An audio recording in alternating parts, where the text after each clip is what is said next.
You're tired. Maybe you don't even know why, but you feel it. You feel like you're always carrying some invisible weight, like it's your duty to keep everything in balance, to please everyone, to avoid conflict, always be kind, understanding, polite. You learned early on that being a good person was the right path, that the good ones win in the end, that if you're kind, others will be kind too, that being fair, honest, and humble would be enough. Enough for the world to see your worth. But what if I told you that's a lie, a comforting lie, taught to keep you well behaved, predictable, controllable? How many times have you stayed quiet just to keep the peace? How many times have you erased yourself to avoid disappointing someone? Let someone disrespect you, take advantage of you, and still, you smiled and said, "It's all good." You swallowed your tears, your anger, your pride, all in the name of a supposed virtue. That only made you invisible. Listen closely. The world does not reward nice people. The world rewards strategic people. If you're here, it's because you've felt it. You've tried being the nice one, the good friend, the understanding person. And now you're starting to see, the more you try to be accepted, the less you're respected. The more you give, the more they take, and the less you're valued. And that's where Machiavelli comes in. Machiavelli wasn't the villain some say he was. He may have been the first to speak the raw truth about power. He saw what most ignore. That pure morality, disconnected from reality, is a trap. Being seen as good is not the same as being effective, fair, worthy. So let's talk, without filters, without masks, about why you need to stop trying to be a good person. No, this doesn't mean becoming cruel or cold. It means waking up. Waking from the childish dream that the world is fair, that being virtuous is enough to be rewarded. We're going to face the truth, even if it's uncomfortable, because as long as you're trying to please everyone, you are in their hands, a hostage of your own kindness. And if you're already tired of being used, ignored, discarded, then maybe it's time to change, to learn what they never taught you, to take control of your life. So, let's begin. Do you still believe the world values good people? Look around. Who are the most admired? Who gets leadership? Who earns respect, influence, space? Is it the most generous, the most compassionate, the most just? Or is it the most strategic, the most assertive, the hardest to manipulate? The truth is harsh. The world is not ruled by kindness. It's ruled by utility. Machiavelli saw this centuries ago. He didn't write The Prince to teach people how to be cruel. He wrote it to explain how the game is played. And one of his most painful lessons is this: being good is not enough. In fact, being good is often the fastest way to be discarded. You can spend your life loyal, kind, understanding. You can give your best, help others, expect nothing back. But the day you're no longer useful, you're forgotten, replaced, silenced. And the worst part? Without a second thought. Because the world doesn't measure your worth by your values. It measures by what you deliver, by the influence you hold, by the impact you make. Have you noticed? The nice ones are always chasing, explaining, justifying, trying to prove they're worthy. Meanwhile, the ones who set boundaries, who say no, who speak with clarity, they're respected, they're heard, they have space. Why? Because blind kindness looks like weakness. Because those who never confront never threaten. And those who don't threaten are not taken seriously. They're seen as tools, not as people. You can wear yourself out trying to please, but if you don't represent power or consequence, no one will think twice about using you. It's brutal, but it's real. Machiavelli said, "If you must choose between being loved or feared, choose to be feared." What did he mean? That true respect comes from knowing you have the power to act, that you won't be stepped on without consequence, that you're not just a piece in someone else's game, and that goes for you too. If you keep living to be liked, you'll keep being treated like you don't matter, not because you're bad, but because the world doesn't reward those who disappear. If this message is resonating with you, leave a comment with "I see it now" and share your thoughts. Let's start a real conversation. No filters, no masks. It's time to understand where this constant need for approval comes from. Because behind your kindness, there's something deeper. Something that may have been sabotaging you for years. And that's exactly what we're going to explore. In the next part, We'll dive into the psychology behind people-pleasing. We'll uncover why being nice is often just fear, wearing a friendly face. You weren't born needing to please everyone. That was taught to you. Worse, it was conditioned. Since childhood, you learned that acceptance comes at a cost.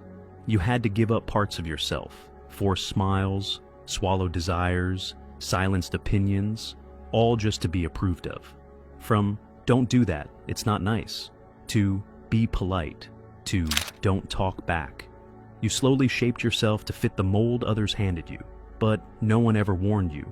Trying to please everyone is a trap, a psychological prison built with poison compliments and punishments disguised as good upbringing. You learned that if you pleased others, you'd be loved, and that if you got angry, said no, or stood up for yourself, you'd be rejected. So you did what any mind does to survive.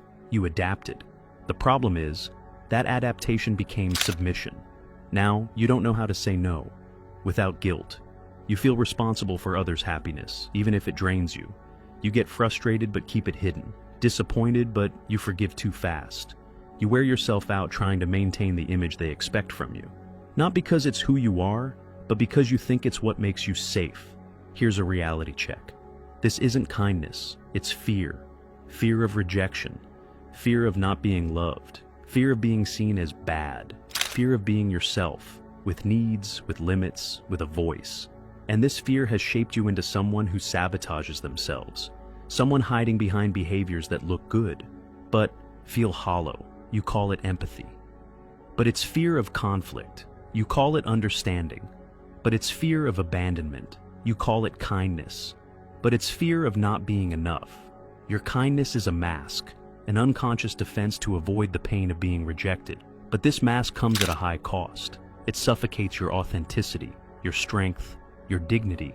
And if you don't take off the mask, it becomes part of you. It fuses with your identity. And one day, you'll look in the mirror and not recognize who's staring back. But there is a way back. And to find it, we need to learn from someone who understood image, perception, and power like no one else, Machiavelli. In the next part, we'll get straight to the point. We'll see what the prince can teach you, about how to stop being a hostage to your need to look good, and start being respected for who you really are. If you're living your life hoping people will see your integrity, your morality, your ethics, stop. Machiavelli warned over 500 years ago. This path is beautiful, but dangerous. Because in the real world, it's not the good who win, it's the effective.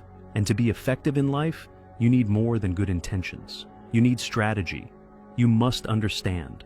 People don't respond to your goodness. They respond to interest, to power, to what they fear, and what they want. In The Prince, Machiavelli wrote, "Everyone sees what you appear to be, but few feel what you truly are." That sentence hits hard. It crushes the illusion that being pure and real is enough. People don't see your intentions. They respond to your image, your presence, your impact. You could be the most just person alive, but if you look weak, you'll be treated as weak. You could have the biggest heart, but if you don't inspire respect, you'll be ignored. And that's why Machiavelli speaks to you, because you are the prince.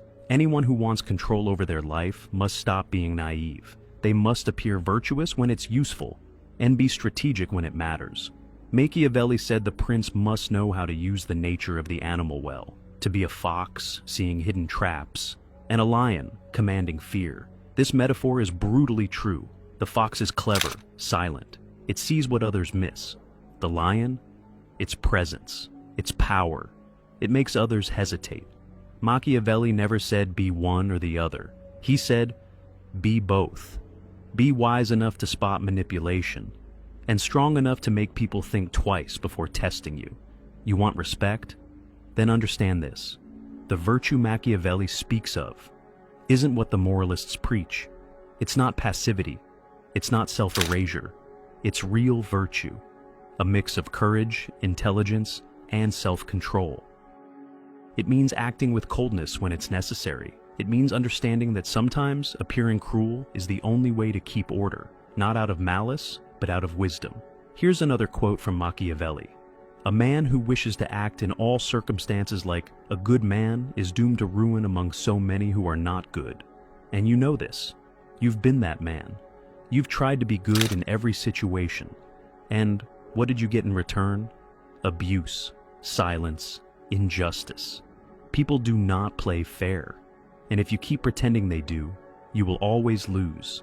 This doesn't mean giving up your values. It means stop letting them chain you. It means learning to act with strength, to look clearly at how your goodness is being used by others. Machiavelli wasn't cynical. He was clear-eyed. He saw the world as it is, no filters, no illusions. He wrote The Prince as a survival manual for a world where appearance is power, and weakness, even when disguised as virtue, leads to ruin. But maybe now you're asking, is there a way to find balance? How do you stop being naive without becoming heartless? In the next part, we'll shatter the false idea that you have only two choices, to be nice or to be cruel. There is a third way, and it begins with the courage to stop lying to yourself. There is a deadly confusion that ruins many lives. The idea that to be a good person, you must be submissive. That being good means accepting everything in silence, forgiving everything without question, swallowing what hurts just to keep the peace. This is not kindness. This is naivety. It is cowardice, wearing the mask of virtue. And if you don't learn to see the difference, you will keep being the emotional doormat of the world. True kindness doesn't require you to erase yourself.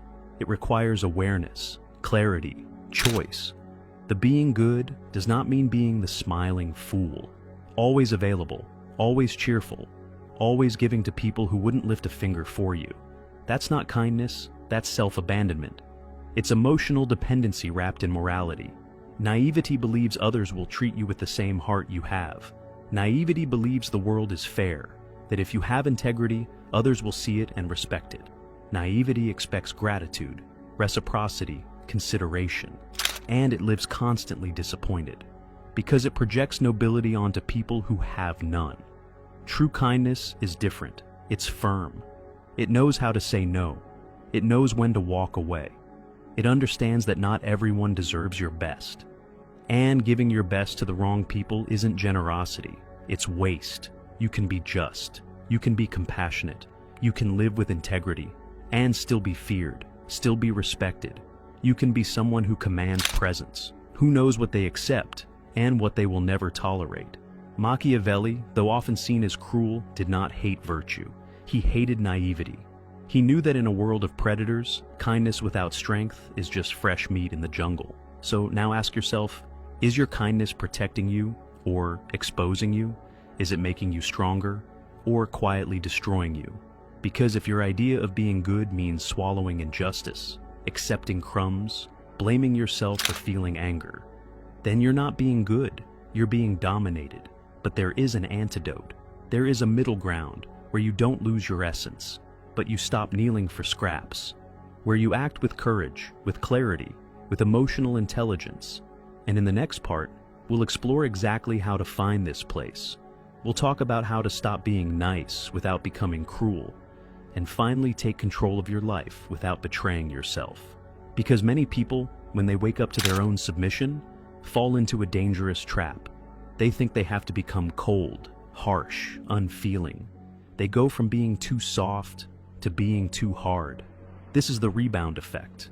After years of being used, you think the only way to survive is to become the opposite, tough, indifferent, calculating. But that too is a lie, a disguise.